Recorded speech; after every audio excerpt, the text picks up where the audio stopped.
اسلام آباد میں امریکہ اور ایران کے درمیان مذاکرات کے نئے دور کے آغاز کا امکان۔ امریکی اخبار وال اسٹریٹ جرنل کی رپورٹ کے مطابق دونوں ممالک ثالثی کے ذریعے ایک 14 نکاتی مفاہمتی یادداشت پر کام کر رہے ہیں جو 1 ماہ پر مشتمل ابتدائی مذاکراتی فریم ورک طے کرے گی۔ رپورٹ میں کہا گیا ہے کہ مذاکرات میں ایران کے جوہری پروگرام، آبنائے ہرمز میں کشیدگی کی کمی اور افزودہ یورینیم کے ذخائر کی ممکنہ منتقلی جیسے اہم امور زیر بحث آئیں گے، جبکہ ایران پر امریکی پابندیوں میں نرمی اب بھی ایک اختلافی نقطہ ہے۔ اگر پیش رفت ہوئی تو ابتدائی معاہدے کی مدت باہمی رضامندی سے بڑھائی بھی جا سکتی ہے۔ ایرانی قوم کبھی دباؤ کے سامنے نہیں جھکتی۔ جب بھی سفارتی حل کا موقع آتا ہے، امریکہ غیر ذمہ دارانہ فوجی مہم جوئی کرتا ہے۔ ایرانی وزیر خارجہ عباس عراقچی نے رد عمل میں کہا کہ یہ سب دباؤ ڈالنے کی بھونڈی حکمت عملی ہے۔ کسی تخریب کار کی جانب سے امریکی صدر کو نئی دلدل میں دھکیلنے کی کوشش ہو رہی ہے۔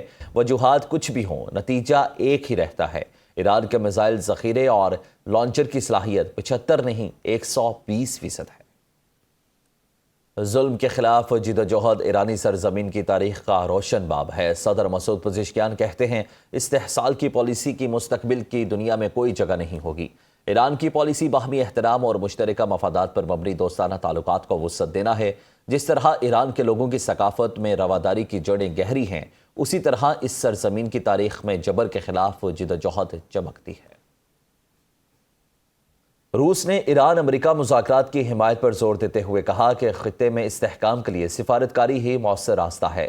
روسی وزیر خارجہ سرگئی لاروف نے متحدہ عرب امارات کے وزیر خارجہ شیخ عبداللہ بن زائد ال نہیان سے ٹیلی فونک رابطہ کیا، جس میں مشرق وسطیٰ کی تازہ ترین صورتحال اور ایران امریکہ مذاکرات پر تبادلہ خیال کیا گیا۔ روسی وزارت خارجہ کے مطابق ماسکو نے زور دیا کہ ایران اور امریکہ کے درمیان جاری مذاکرات کی مکمل حمایت کی جانی چاہیے تاکہ خطے میں دوبارہ کشیدگی اور جنگی صورتحال سے بچا جا سکے۔ روسی بیان میں کہا گیا کہ جاری سفارتی عمل کو نقصان پہنچانے یا مشرق وسطیٰ میں دوبارہ جنگی ماحول پیدا کرنے سے گریز ضروری ہے، جبکہ دونوں رہنماؤں نے خطے کی سیکیورٹی کی صورتحال اور ممکنہ سفارتی پیش رفت پر بھی گفتگو کی۔ امریکی صدر ٹرمپ ایران کی جانب سے جلد جواب کے لیے پر امید ہیں۔ میڈیا سے گفتگو میں کہا کہ ایران کا جواب جلد ملنے کی توقع ہے۔ ایران کی فوج ختم کر دی اور اب ان کے پاس کچھ نہیں رہا۔ امریکی صدر ٹرمپ نے خبردار کیا، اگر ایران کے ساتھ جاری سفارتی کوششیں اور معاہدے ناکام ہوئے تو واشنگٹن سخت ترین پالیسی اختیار کرے گا، جس کے تحت پروجیکٹ فریڈم کو دوبارہ فعال کر کے اسے مزید وسعت دی جائے گی۔ صدر ٹرمپ کے مطابق اس ممکنہ نئی حکمت عملی کو پروجیکٹ فریڈم پلس کا نام دیا جائے گا، جس میں تہران کے خلاف پہلے سے زیادہ سخت اقدامات اور اضافی اختیارات شامل ہوں گے تاکہ امریکی مفادات کا تحفظ یقینی بنایا جا سکے۔ امریکی وزیر خارجہ مارکو روبیو کہتے ہیں کہ ایران کی جانب سے ابھی تک تجاویز پر کوئی جواب نہیں ملا، ہمیں آج ان کا جواب آ سکتا ہے۔ امید ہے ایران کی جانب سے سنجیدہ تجاویز سامنے آئیں گی۔ دنیا میں کوئی نہیں چاہتا کہ ایران کے پاس جوہری ہتھیار ہوں اور نہ ہی ایران کو کوئی صورت جوہری ہتھیار رکھنے دیے جا سکتے ہیں۔ گزشتہ رات ایران پہ کیے گئے حملے آپریشن ایپک فیوری کا حصہ نہیں تھے۔ ایران بین الاقوامی سمندر کو کنٹرول کرنا چاہتا ہے، ہم ایسا نہیں کرنے دیں گے۔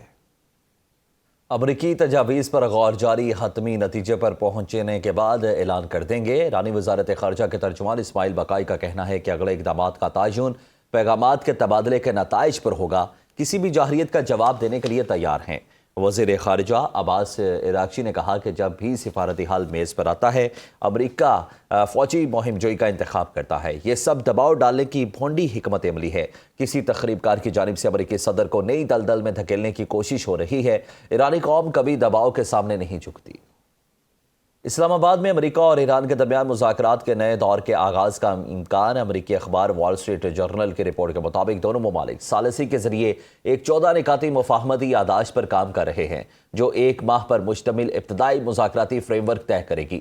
رپورٹ میں کہا گیا ہے کہ مذاکرات میں ایران کے جوہری پروگرام، آبنائے ہرمز میں کشیدگی کی کمی اور افزودہ یورینیم کے ذخائر کی ممکنہ منتقلی جیسے اہم امور زیر بحث آئیں گے، جبکہ ایران پر امریکی پابندیوں میں نرمی اب بھی ایک اختلافی نقطہ ہے۔ اگر پیش رفت ہوئی تو ابتدائی معاہدے کی مدت باہمی رضامندی سے بڑھائی بھی جا سکتی ہے۔